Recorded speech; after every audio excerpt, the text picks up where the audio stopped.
إن الحمد لله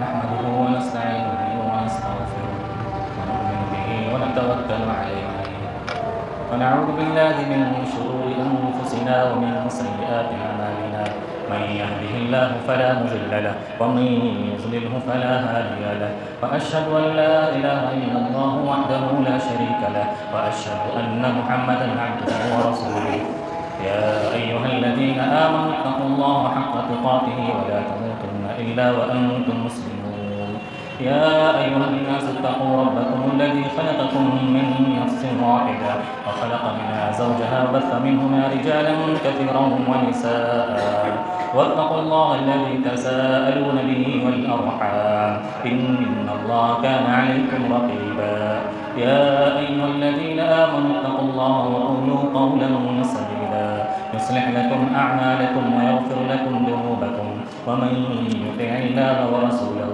فقد فاز فوزا عظيما أما بعد فإن خير الحديث كتاب الله وخير الهدي هدي محمد صلى الله عليه وسلم وشر الأمور محدثاتها وكل محدثة بدعة وكل بدعة ضلالة وكل ضلالة في النار. أعوذ بالله السميع العليم من الشيطان الرجيم. بسم الله الرحمن الرحيم. يا أيها الذين آمنوا إن جاءكم فاسق بنبأ فتبينوا أن تصيبوا قوما بجهالة وتصبحوا على ما فعلتم نادمين. معزز و محترم حاضرین جماعت، دینی ملی بھائیوں، بزرگوں، دوستوں، پیارے بچوں، عزیز ماں بہنوں، خطبہ مسنہ کے بعد سورہ حجرات کی آیت نمبر 6 میں نے آپ کے سامنے تلاوت کی ہے. اس مناسبت سے آج کی خطبہ جمعہ کا ٹاپک، موضوع اور عنوان بے انتہا اہم ہے.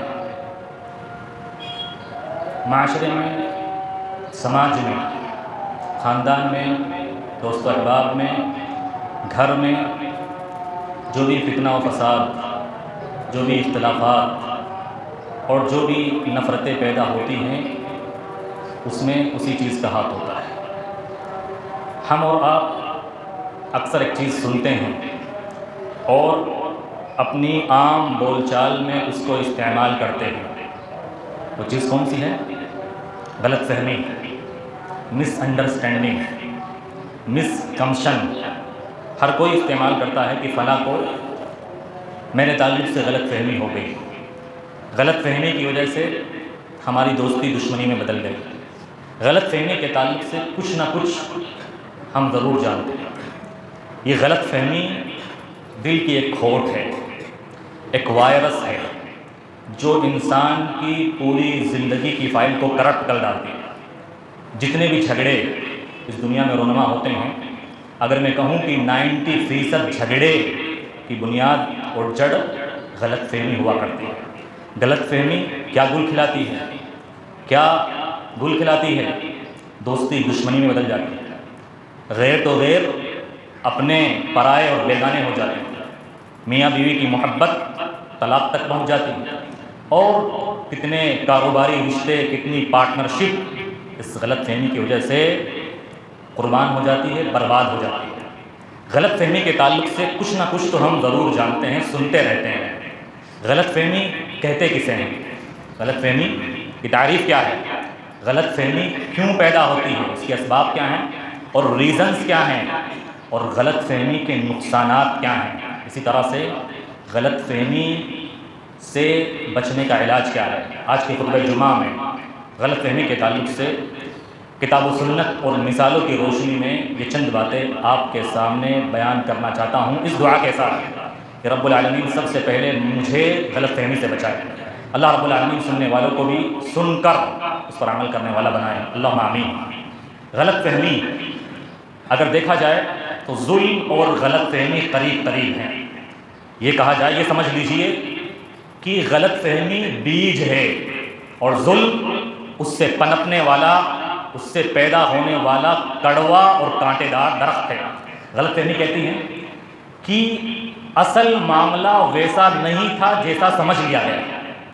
ریئل سینس میں بات ویسی نہیں تھی جیسے سمجھ لی گئی، حقیقت کچھ اور تھی، سمجھ کچھ اور لیا گیا، اور غلط فہمی پیدا ہوتی ہے۔ اس کے اسباب اور ریزن کی بات کی جائے تو سب سے پہلے تو غلط فہمی پیدا ہوتی ہے بات چیت سے، گفتگو کرنے سے۔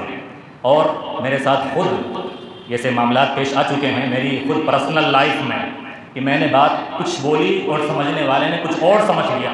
مکرانے کی بات نہیں ہے، مکرانے کے علاوہ کہیں میں نے آج سے 4 سال پہلے کوئی باتیں بیان کی، اور امام اور خطیب کی یہ ڈیوٹی ہوتی ہے، کسی کے اندر کوئی کوتاہی ہوتی ہے، کوئی گناہ کی بات ہوتی ہے، کوئی مسئلہ ہوتا ہے تو وہ حالات کے پیش نظر اس کو لوگوں کے سامنے بیان کرتا ہے۔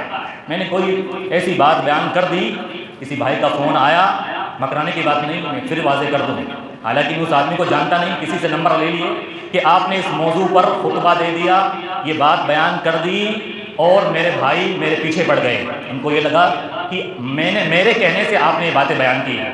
میں نے کہا بھائی میں آپ کو جانتا نہیں، آپ کو میرے نمبر کس نے دیے یہ بھی میں نہیں جانتا، حالات کے مطابق جو بات تھی میں نے بیان کر دی، اور لوگوں کو اس تعلق سے غلط فہمی پیدا ہو گئی۔ تو میرے بھائیوں، بات سے، گفتگو سے غلط فہمی پیدا ہوتی ہے، اور پھر غلط فہمی کی وجہ سے انسان وہ کر جاتا ہے جو اسے کرنا نہیں چاہیے۔ بات کی وجہ سے غلط فہمی کیسے پیدا ہوتی ہے؟ ایک صحابی اللہ کے نبی صلی اللہ علیہ وسلم کے زمانے میں بہت دور دراز سے مسجد نبوی میں نماز پڑھنے کے لیے آتے تھے، تو کسی صحابی نے کہا ماشاءاللہ آپ بڑے نماز کے پابند ہیں، دور دراز سے نماز پڑھنے کے لیے آتے ہیں، کاش کہ آپ کا گھر مسجد نبوی کے پاس ہوتا تو بڑا اچھا ہوتا۔ صحابی نے جواب دیا میں یہ پسند ہی نہیں کرتا کہ میرا گھر اللہ کے نبی صلی اللہ علیہ وسلم کی مسجد یا اللہ کے رسول کے گھر کے پاس ہو۔ اب سننے والے کو غلط فہمی ہو گئی کہ جو بات انہوں نے بیان کی ہے، ایک منافق ہی ایسی بات کر سکتا ہے، کوئی ایسے کیسے سوچ سکتا ہے یا یہ بات کیسے پسند کر سکتا ہے کہ اس کا گھر اللہ کے رسول کے گھر کے پاس نہ ہو۔ اس کا گھر، انہوں نے کہا میں پسند ہی نہیں کرتا اس بات کو کہ میرا گھر اللہ کے نبی صلی اللہ علیہ وسلم کے گھر کے پاس ہو۔ غلط فہمی پیدا ہو گئی سننے والوں کو، ضرور منافق ہوگا کہ اللہ کے رسول کے پاس رہنا اس کو پسند نہیں، اور یہ کہتا ہے کہ مجھے پسند ہی نہیں ہے۔ اللہ کے نبی صلی اللہ علیہ وسلم سے بات بیان کی گئی، آپ صلی اللہ علیہ وسلم نے کہنے والے کو بلایا کہ آپ نے یہ بات بیان کی ہے وہ کس مقصد کے تحت کہی ہے، آپ کا کہنے کا مطلب کیا ہے؟ تو صحابی نے بیان فرمایا، کہنے والے نے، اللہ کے نبی صلی اللہ علیہ وسلم میرا گھر دور ہے، میں چاہتا ہوں کہ چل کر مسجد نبی آؤں اور واپس چل کر جاؤں دور، تو اس وجہ سے میرے گناہ مٹائے جائیں، مجھے ثواب زیادہ ملے۔ اللہ کے نبی صلی اللہ علیہ وسلم نے فرمایا اعطاک اللہ ھذا، کہ اللہ تجھے اس کا ثواب عطا فرمائے۔ اب دیکھیے بات سے، گفتگو سے غلط فہمی کس طرح سے پیدا ہوتی ہے۔ صحابی نے سمجھ لیا یہ منافق ہو گئے، انہیں اللہ کے رسول سے محبت نہیں ہے، لیکن جب بات کو کلیئر کیا گیا تو پتہ چلا کہ ان کی نیت اپنے الفاظ سے یہ نہیں تھی۔ میرے بھائیوں، غلط فہمی پیدا ہوتی ہے لکھنے سے۔ آج کل سوشل میڈیا کا زمانہ ہے، اور لکھنے سے واٹس ایپ پر اور فیس بک پر بہت ساری غلط فہمیاں پیدا ہوتی ہیں۔ ایک واقعہ اور پیش آیا، آج کل تقریری پروگراموں کے اشتہار چھپتے ہیں واٹس ایپ وغیرہ پر، ایک اشتہار میں لکھا تھا عورتوں کا انتظام رہے گا۔ اب پڑھنے والے نے، اس کی سوچ تھوڑی ہلکی تھی، پڑھنے والے نے سوچا تقریری پروگرام ہے، اجتماع ہے، اور عورتوں کا انتظام رہے گا، مطلب عورتیں اور مرد ساتھ میں خلط ملط ہوگا، ساتھ اٹھیں گے بٹھیں گے، یہ تو بے حیائی کا کام کر رہے ہیں، یہ تو کام نہیں کرنا چاہیے۔ بعد میں پتہ چلا کہ بھائی ان کا مقصد یہ تھا کہ عورتیں کے بیٹھنے کے لیے الگ سے انتظام ہے، وہ بھی اگر تقریر سننے کے لیے اس میں حاضر ہونا چاہیں تو حاضر ہو سکتی ہے، ان کا طہارت خانہ، ان کا وضو خانہ سب کا الگ ہوتا ہے۔ لیکن انسان غلط فہمی میں دیکھیے کس طرح سے اپنی رائے قائم کرتا ہے، اور لوگوں کے تعلق سے دوریاں پیدا کر لیتا ہے کہ کام تو کرنے جا رہے ہیں، کیا بولتے ہیں، اچھا، اور اس میں عورتوں کو جمع کر رہے ہیں۔ ایک اور مثال دوں، میں نے کہا غلط فہمی پیدا ہوتی ہے بات چیت سے۔ ایک مثال اور میں آپ کو سامنے دوں، کسی کے یہاں لڑکی پیدا ہوئی اور میں گیا اس کے یہاں مٹھائی لے کر کہ اللہ نے تمہیں بیٹی دی ہے، آپ کے یہاں دوسری تیسری بیٹی ہوئی، بڑی اچھی بات ہے، میرا مقصد نیک ہے، میرا مقصد نیک ہے۔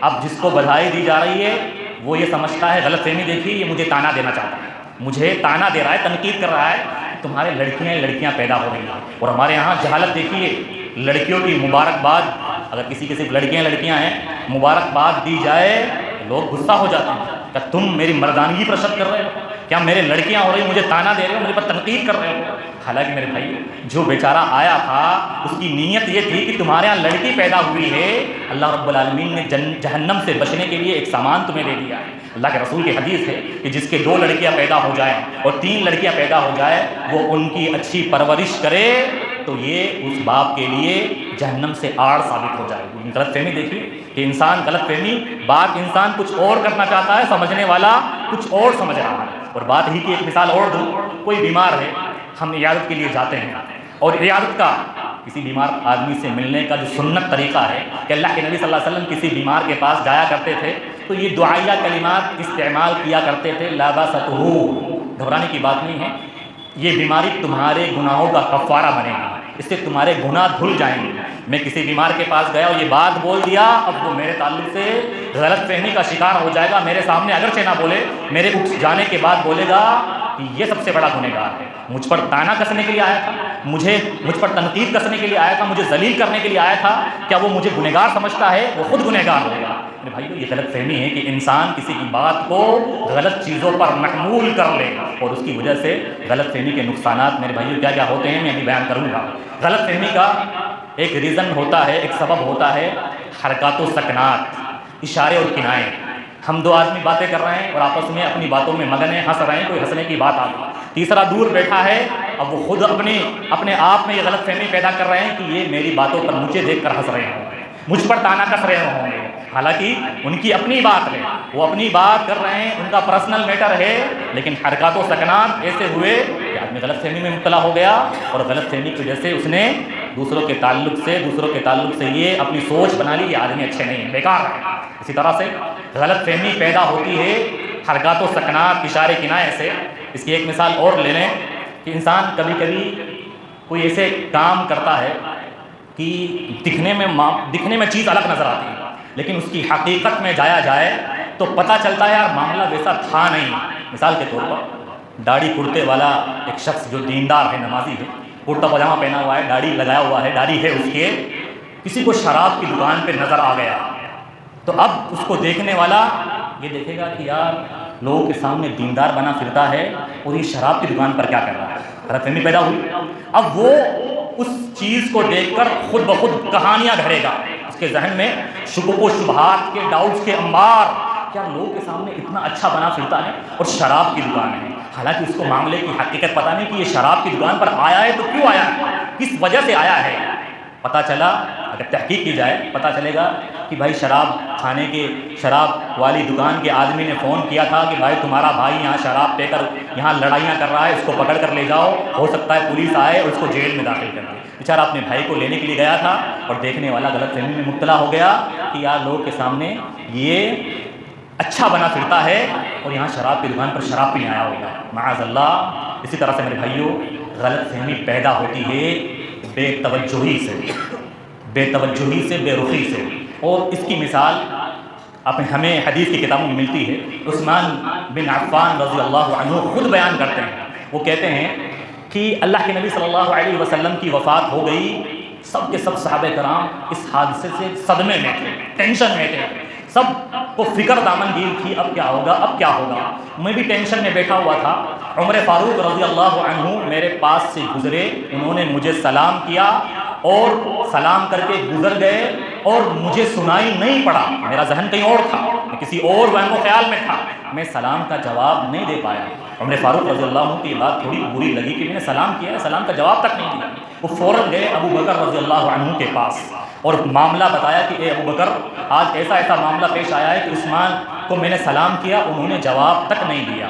ابو بکر رضی اللہ عنہ، غلط فہمی پیدا ہو سکتی ہے، اس کو ختم کرنے کے لیے عمر فاروق رضی اللہ عنہ کے ساتھ چل کر آئے عثمان غنی رضی اللہ عنہ کے پاس اور پوچھا، اے عثمان، ما حملک علی ان ترد علی اخیک سلامہ، تمہیں کس بات میں روکا کہ تمہارے بھائی عمر نے تمہیں سلام کیا تھا اور تم نے سلام کا جواب نہیں دیا؟ عثمان غنی کہتے ہیں میں نے کہا واللہ ما فعلت، اللہ کی قسم میں نے ایسا کیا ہی نہیں۔ عمر فاروق نے کہا واللہ لقد فعلت، اے عثمان اللہ کی قسم تم نے ایسا ہی کیا ہے۔ عثمان غنی نے کہا واللہ ما شعرت انک مررت ولا سلمت، اللہ کی قسم مجھے پتہ ہی نہیں چلا کہ آپ گزرے ہو اور آپ نے سلام بھی کیا ہے۔ اچھا، ابو بکر نے پوچھا آخر اس بات میں، اس سوچ میں ڈوبے ہوئے ابو بکر کو پتہ چل گیا، ہو ہی نہیں سکتا کہ عثمان کو پتہ چل جائے سلام کا جواب نہ دے، فوراً پتہ چل جائے، کوئی ٹینشن ہوگی، کسی فکر میں ہوں گے تبھی سلام کا جواب نہیں دے پائے۔ عثمان سے فوراً پوچھا آخر سلام کا جواب نہیں دیا، آپ کو سنائی نہیں پڑا، آپ کا ذہن کسی اور طرف تھا، کیا وجہ ہے، کیا سبب ہے؟ انہوں نے فرمایا کہ مجھے افسوس ہے، میں غم میں ہوں، فکر میں ہوں کہ اللہ کے نبی صلی اللہ علیہ وسلم اللہ کے حکم سے اس دنیا سے چلے گئے اور میں آپ سے ایک سوال نہیں پوچھ پایا۔ کہا کون سا سوال؟ کہ میں آپ سے آپ کی زندگی میں یہ پوچھ نہیں پایا کہ اللہ کے نبی صلی اللہ علیہ وسلم آپ کا دین، آپ کا کلمہ ہم نے قبول کر لیا ہے، اب اس دین میں نجات کا راستہ کیسا ہے، ہماری نجات کیسے ہوگی؟ ابو بکر رضی اللہ عنہ نے فرمایا اگرچہ آپ نے نہیں پوچھا لیکن میں نے یہ سوال آپ سے آپ کی زندگی میں پوچھ لیا تھا۔ عثمان غنی نے کہا کہ اللہ کے نبی نے آخر پھر آپ کے سوال کا کیا جواب دیا؟ تو ابو بکر نے فرمایا کہ اللہ کے نبی نے جواب دیا کہ جس نے یہ کلمہ پڑھ لیا، کلمہ لا الہ الا اللہ، جو میں نے اپنے چچا پر پیش کیا تھا، میرے چچا پر میں نے پیش کیا ہے کلمہ، انہوں نے انکار کر دیا، جس نے یہ کلمہ پڑھ لیا اس کے تقاضوں کے مطابق عمل کر لیا وہ نجات پا جائے گا، وہ جہنم کی آگ سے بچ جائے گا۔ یہاں اس واقعے میں دیکھیے، اس واقعے میں سبق دیکھیے، پہلا سبق دیکھیے کہ آدمی کبھی ٹینشن میں ہوتا ہے، کبھی غم میں ہوتا ہے، کبھی پریشانی میں ہوتا ہے، آس پاس ماحول میں کیا ہو رہا ہے اسے پتہ نہیں چلتا۔ مثال کے طور پر میں ہاسپٹل میں ہوں، میرا بچہ بیمار ہے، میں ہاسپٹل کی سیڑھیوں سے گزر رہا ہوں، میرا دماغ کہیں اور ہے، کوئی مجھ سے سلام کرے اور میں جواب نہ دے پایا، میرا ذہن نہیں گیا اور مجھے دیکھنے والا، سلام کرنے والا میرے تعلق سے غلط فہمی میں مبتلا ہو جائے۔ بڑی دیندار کی بات کرتے ہیں، خطبے تو بڑے اچھے دیتے ہیں اور لوگوں کو اچھی تعلیم دیتے ہیں اور سلام کا جواب تو نہیں دیتے۔ میرے بھائیوں کبھی انسان کا ذہن اس طرف نہیں جاتا ہے، انسان اپنے ماحول سے بے خبر ہو جاتا ہے، آپسی ایسی ٹینشنیں اس کے اوپر ہوتی ہیں، گھریلو معاملوں کے تعلق سے، کاروبار کے تعلق سے، روزی روٹی کے تعلق سے، بیماریوں کے تعلق سے اپنے آپ میں انسان اس قدر مغن ہو جاتا ہے کہ وہ جواب نہیں دے پاتا، اسے پتہ نہیں چلتا۔ تو غلط فہمی میں مبتلا ہونے کی ضرورت نہیں ہے، معاملے کو کلیئر کرنے کی ضرورت ہے۔ دوسری بات کہ اگر ایسا کوئی معاملہ پیش آ جائے، ہمارے ہاں غلط فہمی پیدا ہو جاتی ہے تو لوگ کوشش نہیں کرتے کلیئرنس کرنے کی، ویریفائی کرنے کی کوشش نہیں کرتے، کسی کی ہمت نہیں ہوتی۔ تیسرا آدمی ثالث بنتا ہے، تھرڈ پارٹی، اس کی یہ کوشش ہونی چاہیے کہ غلط فہمیاں دور کرا دیں۔ یہاں ابو بکر رضی اللہ عنہ نے تھرڈ پارٹی بن کر معاملے کو رفع دفع کرایا اور غلط فہمی دور ہو گئی اور معاملہ کچھ نہیں ہوا۔ تو اس واقعے میں بہت بڑا سبب ہے ہمارے لیے۔ میرے بھائیوں باتیں بہت زیادہ ہیں، غلط فہمی کے ریزنز انسان خود بھی کتنے بھی پیدا کر لیں ان کو شمار نہیں کیا جا سکتا۔ یہ موٹی موٹی باتیں تھیں جو میں نے آپ کے سامنے بیان کی ہے۔ غلط فہمی کے نقصانات کی اگر میں بات کروں تو سب سے پہلے غلط فہمی کے نقصانات میں سب سے بڑا نقصان یہ ہوتا ہے کہ انسان کا خود کا سکون ختم ہو جاتا ہے، انسان کا خود کا سکون ختم ہو جاتا ہے۔ انسان جس کے بارے میں غلط فہمیاں پیدا کرتا ہے پھر وہ سوچتا رہتا ہے آج فلاں شخص بازار میں ملا تھا، اس کی بائک پہ اس کے پیچھے ایک عورت بیٹھی تھی جو نقاب میں تھی، اس کی بیوی تو اس وقت گھر پہ موجود تھی، اس کے ساتھ کون تھی وہ سوچتا ہے رات بھر، 1 بج گئے، 2 بج گئے، 3 بج گئے، اس نے ایسا کیا تو کیوں کیا؟ غلط فہمیاں پیدا کرنے والا خود اپنا سکون برباد کر لیتا ہے۔ ہونا کیا چاہیے؟ ہونا کیا کہ وہ سمجھے کہ یار اس کی بیوی نہیں ہوگی، اس کی بہن ہوگی، اس کی کوئی خالہ ہوگی، اس کی امی ہوگی، کوئی ہوگا، مجھے کیا مطلب۔ لیکن جو غلط فہمیاں پیدا کرتا ہے، پالتا ہے، وہ خود اپنا سکون سب سے پہلے ختم کر لیتا ہے۔ ایسے شخص کو کسی پر اعتماد نہیں ہوتا۔ غلط فہمیاں پالنے والا ہر کسی کے تعلق سے ہر شخص کو اپنا دشمن سمجھتا ہے، ہر شخص کو اپنا دشمن سمجھتا ہے، کسی پر بھروسہ نہیں کر پاتا ہو۔ اور غلط فہمی کی وجہ سے میرے بھائیوں جب انسان اپنا سکون ختم کرتا ہے تو بہت ساری جسمانی بیماریاں اس میں پیدا ہوتی ہیں۔ سوچ کر اس کو نیند نہیں آتی، اس کا بلڈ پریشر ہائی ہو رہا ہے، اس کو شوگر کی بیماری لگ رہی ہے، پتہ نہیں کیسی بیماری ہے۔ کیونکہ انسان جب کسی معاملے کو اپنے ذہن پر حاوی کرتا ہے تو پھر اس کا دماغ سکون میں نہیں آتا ہے، نہ اس کو نیند آتی ہے، نہ اس کو چین آتا ہے، نہ اس کو قرار آتا ہے اور اپنی زندگی برباد کر ڈالتا ہے۔ میرے بھائیوں یہ غلط فہمی یہ قطع تعلقی تک لے جاتی ہے، کتنے ہی ایسے محبت والے رشتے ٹوٹ جاتے ہیں۔ سب سے بڑا رشتہ محبت کا میاں بیوی کا رشتہ ہوتا ہے، لیکن میاں بیوی کے رشتے میں غلط فہمی پیدا ہو گئی تو اب بہت سارے طلاق جو ہوتے ہیں ان کی حقیقت میں جایا جائے بات معمولی سی تھی، غلط فہمی پیدا ہو گئی اور طلاق رونما ہو گئی۔ شوہر گھر پر آیا اور بیوی فون پر بات کر رہی ہے اور شوہر کو دیکھ کر اس نے فون کاٹ دیا۔ اب شوہر اپنے ذہن میں کیا غلط فہمی پالتا ہے؟ کسی اجنبی سے بات کر رہی ہے، مجھے دیکھتے ہی فوراً کاٹ دیا، یا میرے گھر والوں کی شکایت کر رہی ہوگی، میری امی کی، اور میرے گھر کی برائیاں بیان کر رہی ہوگی اپنے میکے میں۔ میرے بھائیوں یہ غلط فہمی یہ انسان کے گھر کو اجاڑ کر رکھ دیتی ہے، برباد کر کے رکھ دیتی ہے۔ غلط فہمی کی وجہ سے ندامت پیدا ہوتی ہے، شرمندگی پیدا ہوتی ہے، انسان بعد میں پچھتاتا ہے حقیقت رونما واضح ہونے کے بعد۔ ایک واقعہ دیکھیے اس تعلق سے، ایک تابعی بیان کرتے ہیں کہ میں نے عمر فاروق رضی اللہ عنہ کو دیکھا کہ آپ روزانہ کافی دنوں سے ایک گھر میں جاتے ہیں، ایک گھر ہے، ایک جھونپڑی ہے، کٹیا ہے، اس میں جاتے ہیں اور تھوڑی دیر رکتے ہیں پھر واپس چلے آتے ہیں۔ میں دیکھتا رہا۔ اب دیکھیے ایک بات، غلط فہمی یہ برائیوں کا پہلا اسٹیج ہے، یہ برائیوں کی شروعات ہے، اس کے بعد تمام برائیوں کے دوسرے اسٹیج رونا ہوتے ہیں۔ جو آدمی غلط فہمی میں مبتلا ہو گیا کسی کے تعلق سے، اب وہ اس کے تعلق سے بدگمان ہو جائے گا، اب وہ اس کی جاسوسی کرے گا، اس کے گناہ، اس کے کرتوت، اس کی کوتاہیاں، اس کی برائیاں ان کے پیچھے پڑے گا، پھر اس کی غیبت کرے گا، اس کی چغلی کرے گا، اس کو بدنام کرنے کی کوشش کرے گا۔ یہ تمام پہلا اسٹیج برائیوں کو کیا ہے؟ غلط فہمی۔ اس کے بعد بہت سارے گناہ اور برائیاں جنم لیتی ہیں۔ عمر فاروق رضی اللہ عنہ کو دیکھا کہ گھر میں جاتے ہیں، آپ کا معمول ہے، اور ایک کٹیا ہے، ایک جھوپڑی ہے، اس میں جاتے ہیں۔ ان کو یہ لگا کہ کہاں جاتے ہیں، کس سے ملنے جاتے ہیں؟ غلط فہمی پیدا ہو گئی، کس سے ملنے جاتے ہیں؟ تو ارادہ کیا کہ جا کے دیکھتا ہوں میں۔ اس وقت میں گئے جس وقت میں عمر فاروق جاتے نہیں تھے، دن میں گئے، عمر فاروق رات میں جاتے تھے، وہ دن میں گئے، دروازہ کھٹکھٹایا، دروازہ کھولا، ایک عورت ہے، بوڑھی عورت جو اندھی ہے، بیٹھی ہوئی، پوچھا کہ تمہارے پاس روز کون آتا ہے اور وہ کیا کرتا ہے؟ اس بوڑھی عورت نے جواب دیا کہ میں اس کا نام نہیں جانتی، وہ کون ہے، بس وہ آتا ہے، میرے گھر کی صفائی ستھرائی کرتا ہے، مجھے کھانا کھلاتا ہے، واپس چلا جاتا ہے، مجھے پتہ تک نہیں ہے۔ ان تابعی کو افسوس ہوتا ہے کہ میں نے عمر پر شک کیا، میں نے عمر فاروق کے بارے میں غلط فہمی پیدا کی۔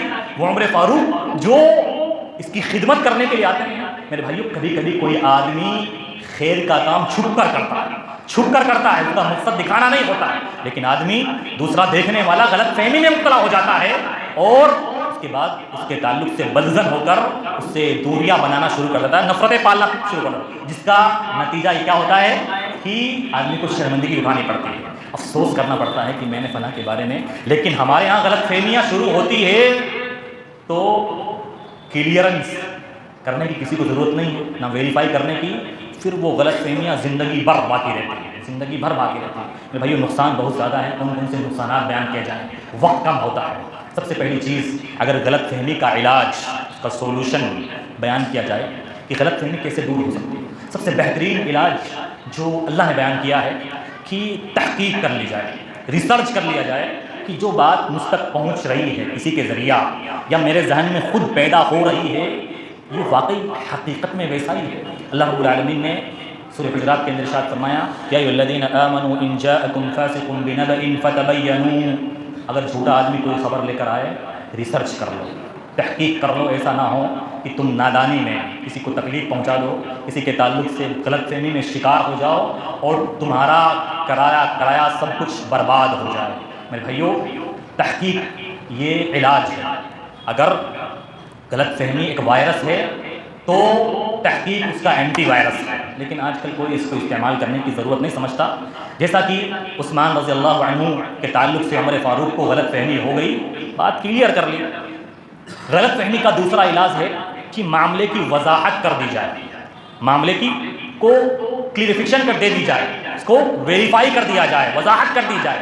اگر مجھے لگتا ہے کہ میری فلاں بات سے فلاں کو غلط فہمی ہو سکتی ہے تو میں فوراً اس معاملے کو بیان کر دوں، اس کو واضح کر دوں، لیکن ہمارے ہاں نہ واضح کرنے کی ضرورت ہے، نہ ویریفائی کرنے کی ضرورت ہے۔ اللہ کے نبی صلی اللہ علیہ وسلم کی زندگی میں بڑا اہم واقعہ ملتا ہے۔ رمضان کا مہینہ، اللہ کے رسول صلی اللہ علیہ وسلم اعتکاف میں بیٹھے تھے، آپ کی بیوی رات میں صفیہ آپ سے ملنے آئی اور مل کر چلی گئی۔ اللہ کے رسول خود چھوڑنے کے لیے آئے مسجد نبی سے اپنے گھر پر، رات کا اندھیرا تھا۔ دو انصاری صحابہ کرام نے اللہ کے رسول کو دیکھ لیا، اللہ کے رسول کو دیکھ لیا اور رک گئے۔ اللہ کے رسول نے کہا، ٹھہرو، یہ میری بیوی صفیہ بنت حیی ہے۔ لوگوں کو یہ بات بری لگی، تھوڑی عجیب لگی۔ کہا، اے اللہ کے وسلم، ہم کیا آپ پر شک کر سکتے ہیں؟ آپ کی ذات پر کوئی شک کر سکتا ہے؟ اللہ کے رسول نے کہا، تم شک نہیں کر سکتے، ان الشیطان یجری من الانسان کمجری الدم، شیطان یہ انسان کے خون میں دوڑتا ہے، جس طرح خون دوڑتا ہے انسان کے رگوں میں، ویسے ہی شیطان بھی دوڑتا ہے۔ ہو سکتا ہے شیطان تمہارے دلوں میں میرے تعلق سے کچھ غلط فہمی پیدا کر دیتا اور تم میرے تعلق سے غلط فہمی میں مبتلا ہو کر مجھ سے دوریاں بنا لیتے۔ میرے بھائیوں، اگر انسان غلط فہمی کا علاج کرنا چاہتا ہے، قیامت کے دن اپنے محاسبے سے ڈرے، قیامت کے دن اپنی پکڑ سے ڈرے کہ انسان کی پکڑ ہونے والی، اس کا محاسبہ ہونا والا ہے اس کی غلط سوچ پر بھی، جس غلط سوچ کی بنا پر اس نے کسی کو تکلیف پہنچائی یا کسی سے دشمنی مول لی۔ اللہ رب العالمین نے کیا ارشاد فرمایا؟ وَلَا تَقْفُ مَا لَيْسَ لَكَ بِهِ عِلْمٌ إِنَّ السَّمْعَ وَالْبَصَرَ وَالْفُؤَادَ كُلُّ أُولَٰئِكَ كَانَ عَنْهُ مَسْئُولًا۔ ہم کان سے کوئی غلط بات سنتے ہیں، کسی کی غیبت، کسی کی چغلی، ہماری پکڑ ہوگی۔ ہم آنکھ سے کوئی غلط بات دیکھتے ہیں، حرام چیز دیکھتے ہیں، اس پر بھی ہم سے سوال کیا جائے گا۔ اسی طرح سے ہمارا دل کسی کے تعلق سے غلط فہمی کا شکار ہوتا ہے، اللہ رب العالمین کے ہاں اس کا بھی سوال ہوگا اور اس کا بھی جواب دینا پڑے گا۔ اگر ایک مسلمان کی عزت کا احساس کر لے تو کبھی بھی اس کے تعلق سے غلط فہمی کا شکار نہیں ہو سکتا۔ اللہ کے نبی صلی اللہ علیہ وسلم ایک بار خانہ کعبہ کے پاس بیٹھے ہوئے تھے، آپ کا چہرہ خانہ کعبہ کی طرف تھا، آپ نے کہا یا مرحبا، اے کعبہ خوش آمدید، تو بڑا عزت والا ہے، بڑا احترام والا ہے، تیری عزت ہے، لیکن اے کعبہ تجھ سے زیادہ عزت اللہ نے ایک مسلمان کو دی ہے، ایک مسلمان کو عزت دی، تجھے اللہ نے ایک احترام دیا ہے، ایک عزت سے نوازا ہے، لیکن ایک مسلمان کو اللہ نے 3 عزتیں عطا کی ہیں۔ مسلمان کا خون حرام ہے، کوئی کسی کو ایسے قتل نہیں کر سکتا، مسلمان کا مال حرام ہے، مسلمان کا مال کوئی چھین نہیں سکتا، کوئی ظلمن اس کو کھا نہیں سکتا۔ اسی طرح سے اللہ نے مسلمان کو عزت دی ہے کہ کوئی دوسرا مسلمان بغیر کسی ثبوت کے، بغیر کسی دلیل کے اس کے تعلق سے غلط فہمی میں مبتلا ہو جائے، یہ اللہ نے عزت دی ہے۔ ہر مسلمان ایک دوسرے مسلمان کی عزت کا خیال رکھے تو کبھی بھی وہ کسی کے تعلق سے غلط فہمی کا شکار نہیں ہو سکتا۔ اسی طرح سے میرے بھائیوں، غلط فہمی کا ایک علاج یہ بھی ہے کہ اگر کسی کی بات کا اچھا مطلب نکل سکتا ہے، کسی کی بات کا، کوئی بھی انسان کوئی بات کہتا ہے، اس کے 2 مطلب ہوتے ہیں، ایک تو پازیٹیو، ایک نیگیٹو، ایک اس کا غلط معنی نکالا جاتا ہے، ایک اس کا اچھا معنی نکالا جاتا ہے۔ کوئی بھی مسلمان، عمر فاروق رضی اللہ عنہ نصیحت کیا کرتے تھے، اگر کوئی مسلمان کوئی بات کہے، جب تک تمہارے پاس گنجائش ہے تم اس کی بات کا اچھا مطلب نکالو، اس کی بات کو اچھا ہی پر محمول کرو، یہی تمہارے لیے بہتر ہے، اسی میں تمہاری عافیت ہے۔ اسی طرح سے ایک مسلمان اگر دوسرے مسلمان کے لیے عذر تلاش کرے، ایکسکیوز تلاش کرے کہ اگر اس نے ایسا کیا ہوگا تو اس کی کوئی مجبوری ہوگی، یہ یہاں پر کھڑا ہے تو اس وجہ سے کھڑا ہوگا، اس نے یہ بات بولی ہے تو اس وجہ سے بولی ہوگی، اگر وہ عذر تلاش کرے، ایکسکیوز تلاش کرے تو کبھی وہ اس کے تعلق سے غلط فہمی کا شکار ہو ہی نہیں سکتا۔ ایک محمد بن سیرین ایک تابعی ہیں، وہ نصیحت کیا کرتے تھے اور کہا کرتے تھے اذا بلغت من اخیک شیئا فلتمس له عذرا، تمہارے بھائی کے تعلق سے کوئی چیز پہنچے تو اس کے لیے ایکسکیوز تلاش کرو، اس کے لیے عذر تلاش کرو، فإن لم يكن له عذرا، اگر چھان بین کے باوجود تمہیں کوئی ایکسکیوز، کوئی عذر نہیں ملا، فقل له عذرا، خود اپنے آپ سے کہو اس کے لیے کوئی عذر ہے، اب انسان کبھی بھی کوئی کسی کے تعلق سے غلط فہمی کا شکار نہیں ہو سکتا۔ میرے بھائیو یہ اصول بنا لیں کہ جب تک معاملہ پورا کلیئر نہ ہو جائے، جب تک معاملہ پورا واضح نہ ہو جائے، کسی پر کوئی حکم نہیں لگائیں گے، کسی کے تعلق سے زبان نہیں کھولیں گے، کسی کے تعلق سے کچھ بھی نہیں کہیں گے۔ ابن مسعود رضی اللہ عنہ کو شکایت کی گئی ایک آدمی کی، کہا ابن مسعود فلاں شخص شراب پیتا ہے اور اس کی داڑھی سے شراب کے قطرات گرتے ہیں۔ ابن مسعود نے کہا انما نہینا عن التجسس، ہمیں جاسوسی کرنے سے منع کیا ہے، انما نہینا عن التجسس، جب تک معاملہ بالکل واضح نہیں ہو جائے گا، بالکل کلیئر نہیں ہو جائے گا، ہم حکم نہیں لگا سکتے، ہم اس کے بارے میں کوئی فیصلہ نہیں سنا سکتے۔ میرے بھائیو، اسلامی تعلیمات کا اصول کیا ہے، ضابطہ کیا ہے، بات سمجھنے کی ہے۔ اسلامی تعلیمات کہتی، اسلام کہتا ہے ہر آدمی اچھا ہے یہاں تک کہ اس کی برائی بالکل ثابت ہو جائے، ہر آدمی شریف ہے یہاں تک کہ اس کی برائی بالکل دلائل کے ساتھ ثابت ہو جائے، لیکن ہم نے کیا اصول بنایا ہے، ہر آدمی برا ہے، ہر آدمی بیکار ہے یہاں تک کہ اس کی اچھائی ثابت ہو جائے۔ میرے بھائیو، اگر ہم دوسروں کے دلوں پر حکم نہ لگائیں، دوسروں کے دلوں کے حال پر حکم نہ لگائیں اور دوسروں کی نیتوں پر حملہ نہ کریں، کبھی بھی غلط فہمی کے شکار نہیں ہو سکتے۔ اس کوئی بھائی ہے، مجلس چل رہی ہے مسجد کے تعاون کے تعلق سے، اور مسجد کا تعاون کرنا ہے اور آپ لوگ چندہ کیجیے۔ ایک بھائی نے دیکھا کوئی نہیں بول رہا، کوئی کھڑا نہیں ہو رہا ہے، اور اس کو یاد آ گیا کہ میری یہ دولت یہیں رہنے والی ہے، کیا کام آنے والی ہے، اور لوگوں کو جگانے کے لیے اس نے سوچا بھائی میں پہل کروں گا، دوسرے لوگ بھی تیار ہو جائیں گے۔ کہا بھائی میری طرف سے 1,00,000 روپے، اور سامنے والا جو بخیل ہے خود کچھ نہیں دینا ہے، فوراً کیا بڑا اللہ والا بنتا ہے، دینا ہی تھا تو اکیلے میں دے دیتا، دکھاوے کی کیا ضرورت تھی، میرے بھائیو اس کی نیت کیا ہے؟ آپ کو نیت پر حملہ کرنے کی ضرورت نہیں ہے. آپ کسی کے سینے کو پھاڑنے والے بن جائیں, اس کے دل کو پھاڑنے والے بن جائیں, اس کو آپ کو کوئی کسی بات کا آپ کو اختیار نہیں ہے, آپ کو جواز نہیں ملتا ہے. ایک صحابی, ایک آدمی ذوالخویسرہ بنو تمیم کے, اللہ کے نبی صلی اللہ علیہ وسلم نے مال غنیمت کا مال آیا اور تقسیم کر دیا. ان کو اعتراض ہوا, کہا اللہ کے نبی اعدل, اللہ کے نبی انصاف سے کام لیجیے, اللہ سے ڈریے. اللہ کے نبی نے کہا کہ اگر میں ہی انصاف نہیں کروں گا تو کون انصاف کرے گا؟ عمر فاروق رضی اللہ عنہ پاس میں موجود تھے, ان کو غصہ آیا, اللہ کے نبی صلی اللہ علیہ وسلم پر شک کرتا ہے, آپ کے ساتھ گستاخی کرتا ہے. فوراً فرمایا دعنی ان اضرب عنق هذا المنافق, اللہ کے نبی مجھے حکم دیجئے کہ میں اس کی گردن اڑا لوں. اس نے آپ پر شک کیا, آپ پر اعتراض کرتا ہے, یہ منافق ہوگا. اللہ کے نبی صلی اللہ علیہ وسلم نے کیا فرمایا؟ انی لم امر ان انقض قلوب الناس ولا ان اشق بطونهم, مجھے حکم نہیں دیا گیا کہ لوگوں کے سینے کو پھاڑوں, ان کی نیتوں پر حملہ کروں اور ان کے پیٹ کو, ان کے دل کو پھاڑ کر چیک کروں کہ اس کی نیت کیا ہے. اس کا بدلہ اللہ تعالیٰ دینے والا ہے, لیکن اس کو یہ نماز پڑھنے والا ہے, یہ نمازی ہے. اللہ کے رسول نے کہا یہ نماز پڑھنے والا ہے. وَحِسَابُهُ عَلَى اللَّهِ, اور اس کا حساب اللہ کے ذمہ ہے. آپ کسی کی نیت پر حملہ نہیں کر سکتے. میرے بھائیو, اگر انسان خود اپنا محاسبہ کرے, اپنے نوجوان دوستوں کی میتوں کو دیکھتا ہے, ان کو دفناتا ہے, اور اپنا محاسبہ کرے اور اپنے گریبان میں جھانکے کہ میں کس میدان میں کھڑا ہوں, میرے اعمال اس لائق ہے کہ دوسروں پر شک کروں, دوسروں کے تعلق سے غلط فہمیاں پیدا کروں اور دوسروں کو برا سمجھوں, یا میں اس لائق ہوں کہ اللہ کے یہاں میری نجات ہو جائے گی؟ انسان اگر اپنے گناہوں پر, اپنی خامیوں پر, اپنے کرتوتوں پر نظر رکھے تو کبھی بھی کسی کے تعلق سے غلط فہمی میں مبتلا نہیں ہو سکتا. اس نے یہ کام کیا ہوگا, مجھے کیا مطلب ہے, اس کا معاملہ, اس نے اس سے کام سرزد ہوا, کوئی عذر ہوگا.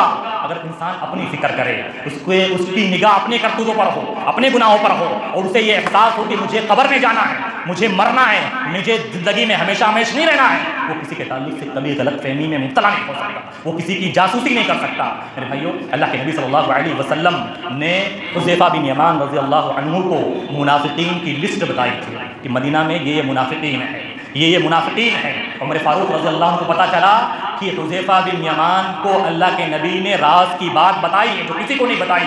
پوچھا عمر فاروق نے حذیفہ بن یمان سے, اے حذیفہ تمہیں اللہ کا واسطہ, تمہیں اللہ کا واسطہ, منافقین کی جو لسٹ تمہیں اللہ کے نبی نے دی ہے اس میں میرا تو نام نہیں ہے, مجھے صرف اتنا بتا دو, مجھے دوسروں سے مطلب نہیں ہے, مجھے ان تمام لوگوں سے مطلب نہیں ہے, مجھے صرف میری فکر ہے کہ میرا نام تو اس منافقین کی لسٹ میں نہیں ہے. کون؟ عمر فاروق رضی اللہ عنہ, جن کی پوری زندگی اسلام کے لیے, جن کو اللہ کے نبی صلی اللہ علیہ وسلم نے جنت کی بشارت اس دنیا میں دی. ان کا معاملہ دیکھیے کہ اپنا محاسبہ کر رہے ہیں, اور میں اور آپ صبح سے شام تک گناہوں میں ملوث, دوسروں کے گناہوں کی جاسوسی کرنے والے, دوسروں کے عیوب ٹٹولنے والے اور دوسروں کو برا بنا سمجھنے والے. ہمارا مقام کیا ہونے والا ہے؟ میرے بھائیو, دوسروں سے یہ غلط فہمیاں پیدا ہوئی ہیں, ان کو دور کرنے کی ضرورت ہے, اپنی زندگی کو خوشحال بنانے کی ضرورت ہے. ہماری ماں اور بہنوں سے بھی دعا سے درخواست ہے کہ وہ جو غلط فہمیاں پیدا ہوتی ہیں ان کو دور کرے. ہمارے نوجوان, ہمارے مرد, ہمارے بزرگ, ہمارے بچے اس وائرس سے, اس غلط فہمی سے اپنے آپ کو بچائے جس کی وجہ سے انسان کا کرایا سب کچھ برباد ہو جاتا ہے. اللہ رب العالمین کہنے اور سننے سے زیادہ عمل کرنے کی توفیق عطا فرمائے. اقول قولی ھذا استغفر اللہ لی ولکم سائر المسلمین.